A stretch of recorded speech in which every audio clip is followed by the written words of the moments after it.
این معجزه توست که پاییز قشنگ است. هر شاخه‌ای با برگ گل‌آویز قشنگ است. هر خشخش خوشبختی و هر نم نم باران. تا یاد توام هر کس و هر چیز قشنگ است. کم صبرم و کم حوصله دور از تو، غمی نیست. پیمانه من پیش تو لبریز قشنگ است.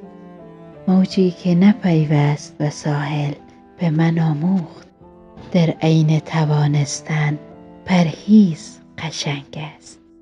بنشین و تماشا کن از این فاصله من را، فواره‌ام افتادن من نیز قشنگ است. بنشین و ببین زردم و نارنجی و قرمز، پاییز همین است، غم انگیز قشنگ است.